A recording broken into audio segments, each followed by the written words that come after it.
போகும். இப்போ ரசூல் ஸல்லல்லாஹு அலைஹி வஸல்லம் அவர்கள் சொன்னபடி கருத்து வேறுபாடு என்ன செய்யும்? இந்த சமுதாயத்தில் வரும். அப்படி கருத்து வேறுபாடு வரும்போது நேர்வழியில் பயணிக்க வேண்டும் என்றால் வழியை சொல்லித்தாராங்க. என்னது? அலைக்கும் பி சுன்னதி வ சுன்னத்தில் ஹுலஃபாஇர் ராஷிதீன் அல் மஹ்தியீன மின் பஅதி. என்னுடைய சுன்னாவை நீங்கள் பற்றி பிடியுங்கள். அதாவது நான் காட்டிய வழியை நீங்கள் பற்றி பிடியுங்கள். வ சுன்னத்தில் ஹுலஃபாஇர் ராஷிதீன் அல் மஹ்தியீன மின் பஅதி.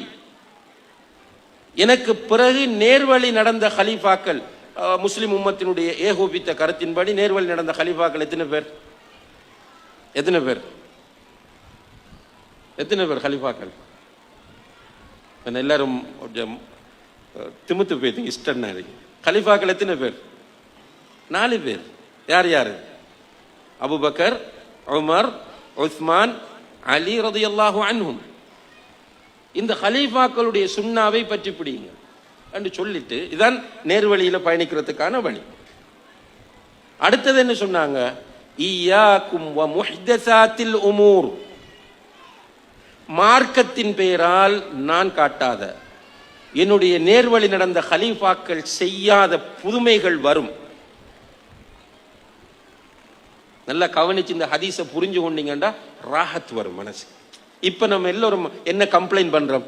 ஏன் இந்த மௌலவிமார் இப்படி அடிபிடிப்படுறாங்க? ஏன் இந்த சமுதாயத்தில் இவ்வளவு பிரிவு, இவ்வளவு கருத்து வேறுபாடு என்று நம்ம மண்டையை போட்டு உடைக்கிறோமா இல்லையா? ஏசிட்டு போறோமா இல்லையா? திட்டிட்டு போறோமா இல்லையா? மௌலவிமார் கேசுறோம், இந்த இயக்கங்களை கேசுறோம். ஆனால் இந்த ஹதீஸை சரியா புரிஞ்சு கொண்டால் ஏச மாட்டோம்.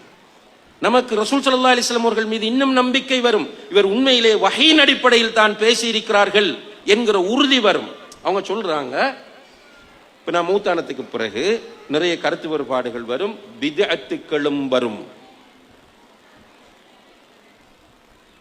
இய்யாக்கும் வ முஹ்தஸாத்தில் உமூர். மார்க்கத்தில் புதுமைகள் உண்டாக்கப்படும். அந்த புதுமைகள் விஷயத்தில் எச்சரிக்கையாக இருங்கள். அது உங்களுக்கு பிடித்த மௌலவி சொன்னார், பிடித்த ஷேக் சொன்னார், பிடித்த அறிஞர் சொன்னார், பிடித்த ஆலிம் சொன்னார் என்பது அல்ல அங்க முக்கியம். குர்ஆன் சுன்னாவில் சஹாபாக்களுடைய நடைமுறையில் இல்லை என்று சொன்னால் அதிலே நீங்கள் எச்சரிக்கையாக இருந்து கொள்ளுங்கள். ஃபஇன்ன குல்ல முஹ்தஸத்தின் பித்ஆ வ குல்ல பித்அத்தின் ضலாலா.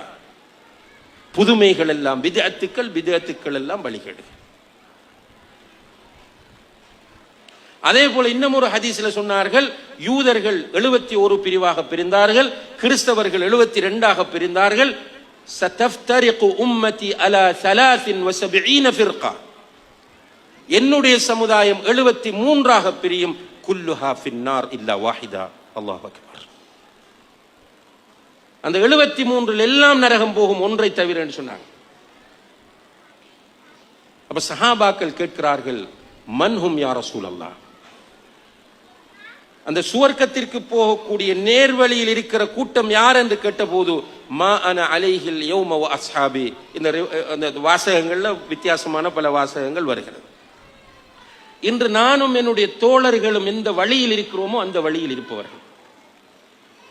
அப்ப எது ஹிதாயத் சகோதரர்களே? எது நேர்வழி? அல்லாஹுடைய தூதர் காட்டி தந்தது நேர்வழி, சஹாபாக்கள் இருந்தது நேர்வழி. இதுல நம்ம பயணிக்கணும்.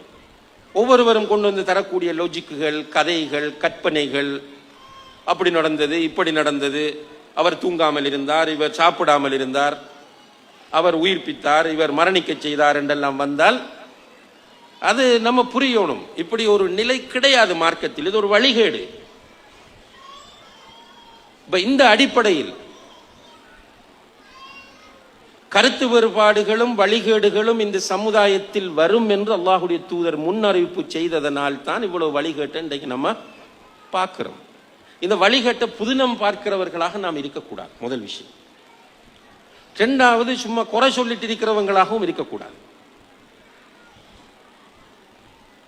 நம்ம என்ன செய்ய வேண்டும்? இந்த வழிகேட்டுக்குள் எது சத்தியம் என்பதை தேட வேண்டும், எது நேர்வழி